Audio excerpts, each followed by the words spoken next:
We'll start with Split. M. Night Shyamalan. Yes. So, Before I start, I saw a graph this week that has pinpointed all of his Rotten Tomatoes scores.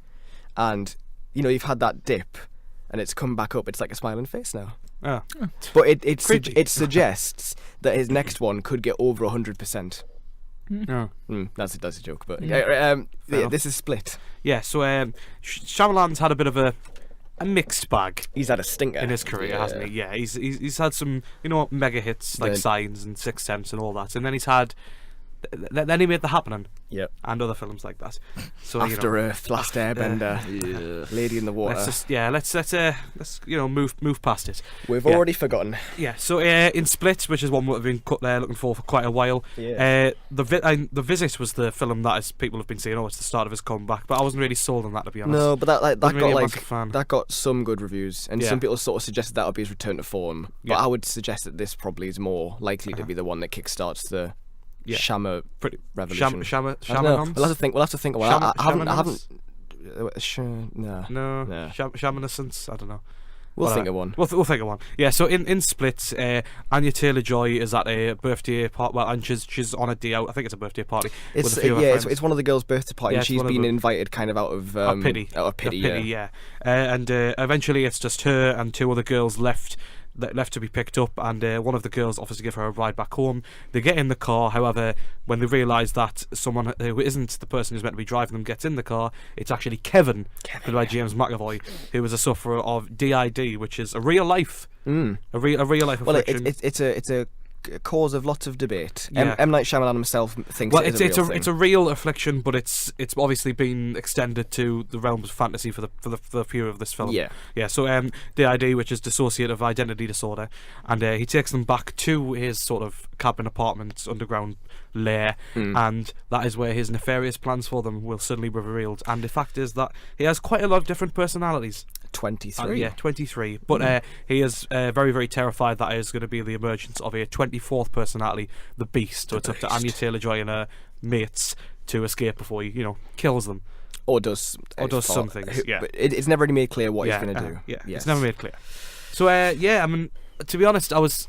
The big sell of this film was always the fact that, it's McAvoy playing 23 personalities. Yes. He doesn't. No, we only see about 9? 8 or 9? And that is a good thing. Because Right, okay. I think if you did show too many, I think there'd be... None of them would be as defined as well. I will admit that when I was thinking about the film before we'd seen it, I was like, how are they going to fit in 23 of these characters? Like, are they going to have, like, every few minutes they'll change it up? Yeah. But yeah, I suppose I'm sort of happy that they did just stick to a few, although... And I'll get to why I'm not too sure. I would have liked to have seen a few more, if not all 23, but I would like to see more than the ones that we saw. I think I like the fact that because they cut the number of identities in, that was allowed to sort of to narrow the sort of character traits and make them more streamlined. So like they were more like defined, and I like that about it. And it is a great set of performances. Like James McAvoy, he goes from frightening to sort of on the cusp of insanity to... It must be a real gift as an actor to get a role like this. Yeah. I mean, you think of Tatiana Maslany for Orphan Black. Yeah. She gets to play about, I think by now, about 100 characters. Yeah, by the time the show finishes, it probably will be about 1,000 characters. To show that kind of range in the same film, it's a 2-hour film, and he has like 9 different characters. He definitely has a lot of fun with it, and I think he really gives it a lot to the film. Yeah.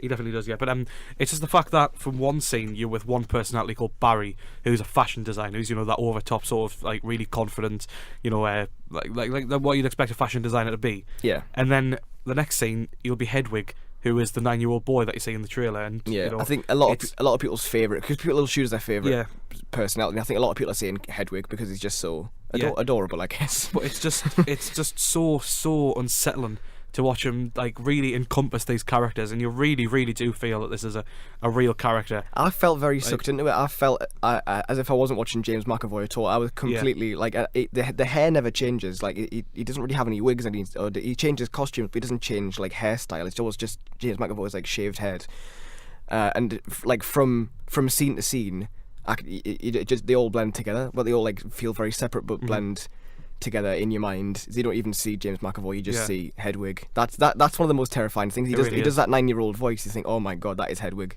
Like, it's not James McAvoy, it's not any of the other ones. But there's even scenes when he's in the therapist's office when one of them is pretending to be another one because they're all fighting for the light to be like the one that's at the forefront of all 23. It's described in the film as they're all sitting in a waiting room, isn't it? Like they're all like sitting in a chair in a waiting room and waiting for their chance to be in the light. And you've got the two main ones. You've got Dennis and Dennis and the woman, but I can't remember the name. Dennis and Patricia. They're the ones that are at the light, but Hedwig also is sort of fighting for the light, and they all have their own little turn of it's confusing. I suppose a film with 23 characters and the same actors, the same. But I think you've just got to roll with it, really, haven't you? Yes. Like with something like this, it is very in the realm of psycho fantasy. And I was happy to roll with it. A lot of these films have a difficult time balancing a plot as complex as this, an idea that's as a topic like this as well. It's kind of mental health.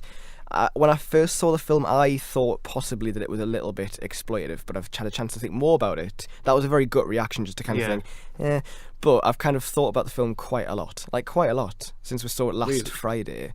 We're at Thursday today, Friday in terms of radio things. It's so confusing, isn't it? I've thought about it quite a lot, and I don't think it is that. I think I've seen people who argue that the way it exploits mental health was done in the past and kind of should be left in the past. But I'm not so sure now. I'd be interested to see what people think about this. Like people who've seen the film and want to get in touch. LRJ Films on Twitter. It's one of them things that isn't being discussed too much, so possibly it isn't a thing. Yeah, if you know what I mean. Although there will be people who do think it is that. I get why you had that gut reaction. Totally. Like I totally understand where you're coming from. I think as a plot device, it has the question marks of is it exploitative? But I'm personally not too sure yet. Yeah. But it's splits up. It's a film that's built on two great performances. I mean, Anya Taylor-Joy is sort of becoming the go-to. It's strange. It's girl a third major role. So she's done The Witch, where she was. It was like Yorkshire accents, wasn't it? They all had bear in mind she's American. She's American, British, Argentinian. She's got loads of different things. Yeah. I saw a Wikipedia page. It must be so confusing for her. She did The Witch. She did Morgan, obviously, where she was robotic humanoid thing.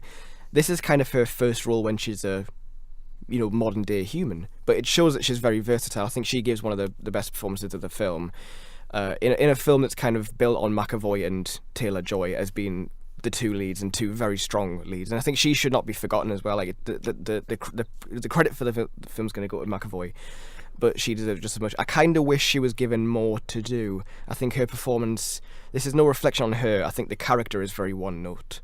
I think she spends a lot of the film doing the exact same things. I would have liked to have seen more range from her. See, I think to complement McAvoy in some ways. I like the fact that all three of the girls were smart and resourcul.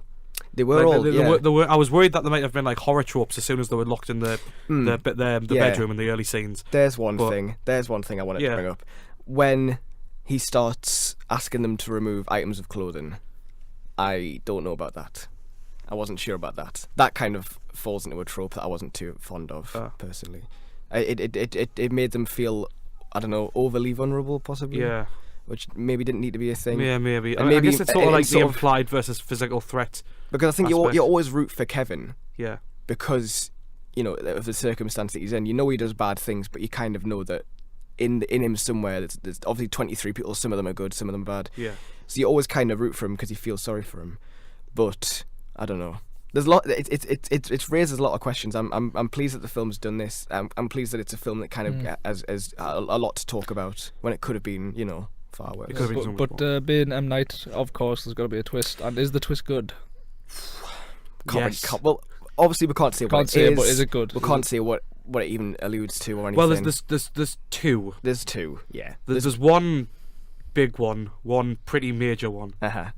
We'll tell you when the mics are off. Yeah, but it's just everything about this is just so well crafted. The atmosphere is great. The soundtrack's really unsettling, and it's just the fact that it feels really claustrophobic at times. And I think that's to its great credit. And I think it's a really well made film, and I really enjoyed it. There's been word of a sequel already. I will take that.